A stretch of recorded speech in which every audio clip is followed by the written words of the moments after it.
Shalom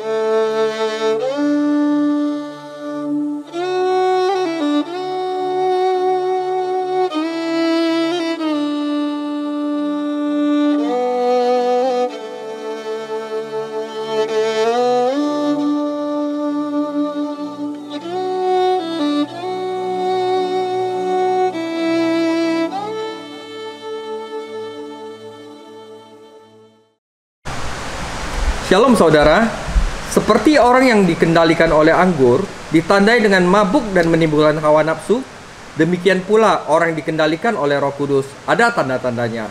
Tetapi bagaimana seseorang dapat mengetahui apakah dia dipenuhi dengan Roh Kudus? Paulus mengatakan bahwa terdapat 3 bukti kepenuhan Roh Kudus dalam kehidupan orang percaya. Di sini Paulus tidak mengatakan apa-apa tentang mujizat atau bahasa roh atau manifestasi khusus lainnya. Dia menyatakan bahwa orang yang dikendalikan Roh Kudus akan mempunyai tanda-tanda sebagai berikut. Pertama adalah sukacita, Efesus 5 ayat 19, bersyukur, Efesus 5 ayat 20, dan kerendahan hati, Efesus 5 ayat 21 sampai 33. Mari kita baca firman Tuhan terlebih dahulu yang diambil dari Efesus pasal yang kelima ayat 18 sampai 21. Dan janganlah kamu mabuk oleh anggur, karena anggur menimbulkan hawa nafsu, tetapi hendaklah kamu penuh dengan roh.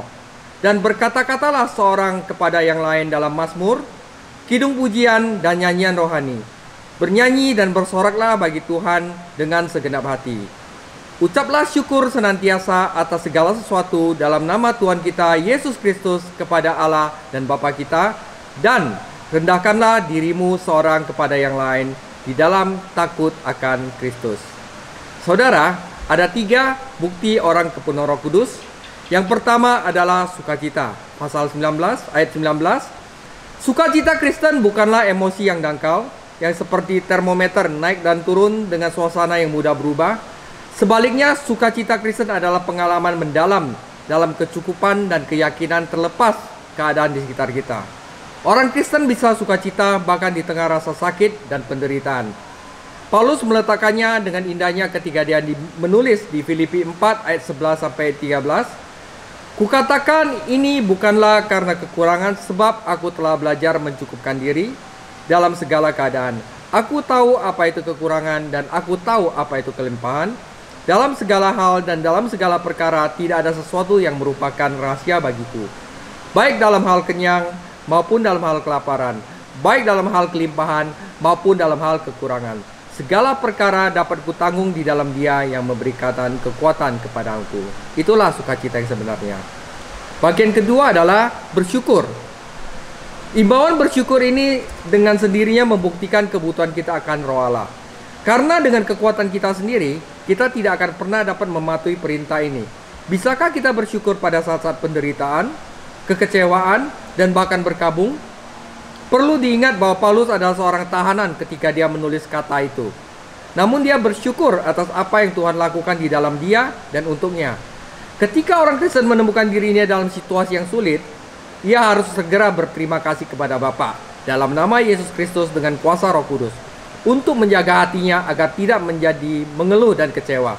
Karena iblis bergerak ketika seorang Kristen mulai mengeluh, tetapi bersyukur di dalam roh mengalahkan iblis dan memuliakan Tuhan. 1 Tesalonika 5 ayat 8, mengucap syukurlah dalam segala hal, sebab itulah yang dikehendaki Allah di dalam Kristus Yesus bagi kamu. Dan sebagai penutup dan hal yang ketiga, tanda orang dipenuhi roh adalah kerendahan hati. Ayat 21.